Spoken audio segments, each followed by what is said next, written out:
Lo que Venezuela enfrenta hoy son las consecuencias del chavismo. Chavismo se le denomina al gobierno de Hugo Chávez, que hoy lo lidera Nicolás Maduro. Lo primero que tenemos que saber es que Hugo Chávez llega al poder en Venezuela en 1998 por votos, por democracia o por mayoría. Él llega por democracia y una vez en el poder cambia la constitución para poder prevalecer en ella y reelegirse las veces que fueran necesarias. Y da una especie de apoyo a un sector de la población vulnerable que él denomina Revolución Bolivariana, por lo que crea un sector de la población fijo que lo apoyaba en las calles y en las urnas las veces que fuera necesario, a pesar de que su país no estaba teniendo crecimiento ni mejoría con él en el poder. Así se perpetúa de 1999 al año 2013, que es el año en el que fallece.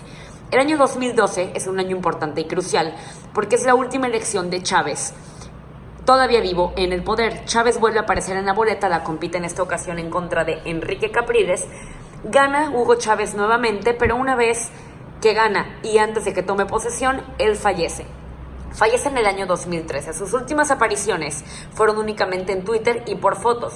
Daba pruebas como estas de tener un periódico de ese mismo día, pero no tuvo ninguna aparición mediática. Mucha gente llega a creer que él fallece antes, pero por estrategia no lo anunciaron.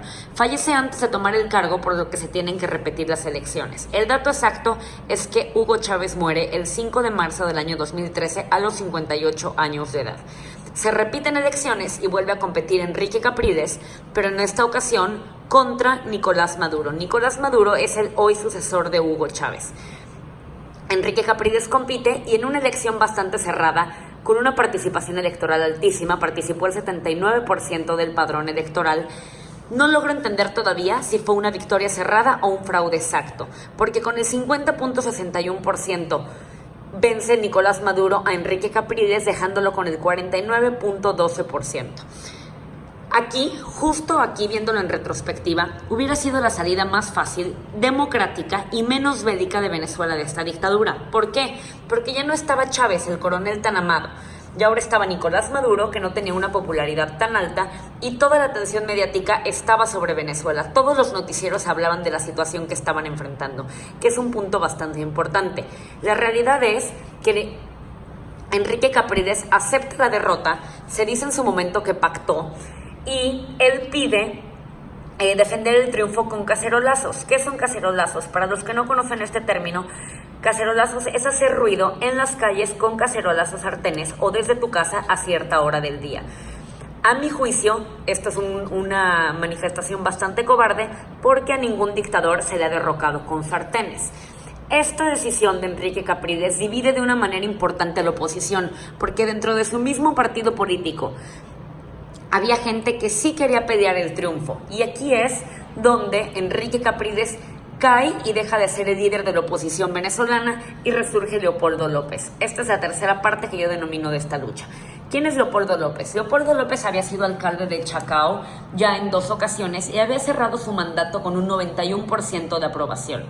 Él, cuando Chávez aún vivía, lo había inhabilitado políticamente en una especie de tema bastante absurdo que solo sucede en las dictaduras. Por eso no pudo ser Leopoldo. Leopoldo tenía bastante aprobación y era muy popular, y Chávez lo veía como un riesgo claro para su dictadura.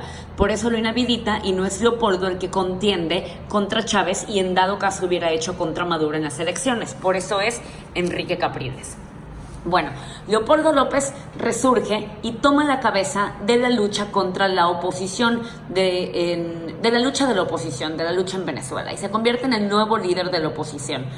Convoca una marcha, ya este es el año 2014, en Caracas, en donde miles de venezolanos salen a respaldar de su apoyo. También la atención mediática internacional estaba en este momento en Venezuela. ¿Y qué pasa ahí? Nicolás Maduro, que apenas llevaba 1 año en el poder, manda a la Guardia Nacional Bolivariana a replegar esta marcha por la fuerza. Y la Guardia Nacional Bolivariana asesina a 2 estudiantes en ese momento. La cifra fue incrementando posteriormente. Por estos muertos, estos eran jóvenes que salían únicamente, la única arma que ellos llevaban eran pancartas. Esta es una de las más conmovedoras, que dice: mamá, me fui a luchar por Venezuela, si no regreso, me fui con ella. Por estas muertes, Nicolás Maduro dicta orden de aprehensión en contra de Leopoldo López, acusándolo a él de estas muertes por ser él el que había invitado a estas marchas. Un tema bastante absurdo, porque si lo pensamos, la culpa no era de Leopoldo, sino de Nicolás por mandar a la Fuerza Nacional.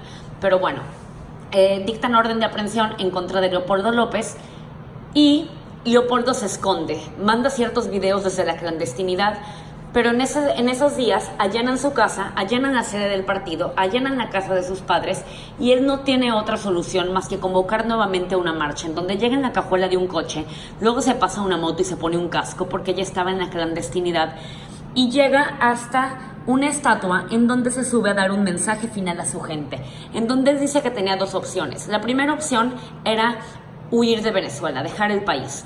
Y la segunda, entregarse a la justicia injusta de Nicolás Maduro.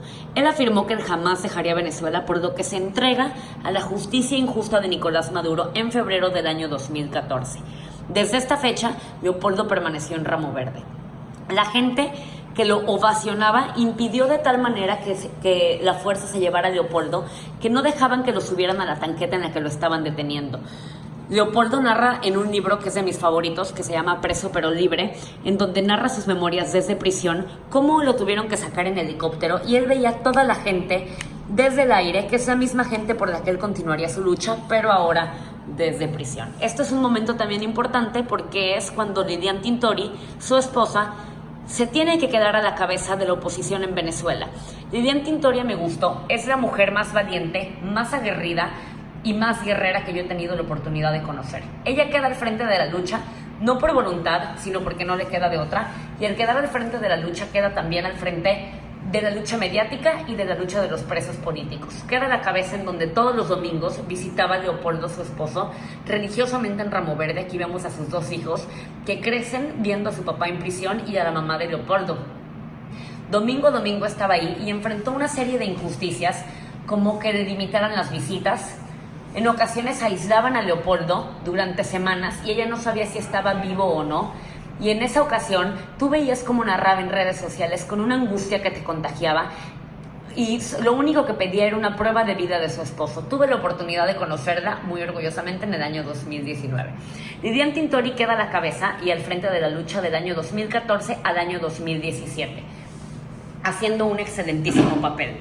En julio del año 2017, sorprendiéndonos a todos, trasladan a Leopoldo López a su casa, no en libertad, esto es importante, sino en una especie de casa por cárcel, prisión domiciliaria. Ahí sale él, fue una escena que nos conmovió y que lo vimos en todos los medios, porque sale él desde la azotea de su casa a saludar a todos los simpatizantes que se habían reunido alrededor de su casa para apoyarlo. Subió ciertas fotos con sus hijos y permanece ahí en esta condición del año 2017 al año 2019. En el año 2019 viene otro momento importante porque resurge Juan Guaidó. Juan Guaidó viene a sus 35 años a crear un nuevo momento para Venezuela, adueñándose de todos los titulares. Seguramente ustedes ya recordarán este momento. Él es miembro de Voluntad Popular, presidenta de la Asamblea Nacional de Venezuela.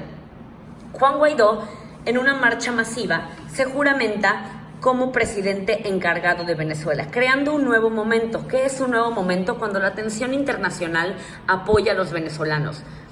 En este momento, Donald Trump se suma al apoyo internacional y a él se suman también muchísimos países apoyando a Juan Guaidó, reconociéndolo como presidente encargado, pero lo más importante, desconociendo a Nicolás Maduro como presidente de Venezuela.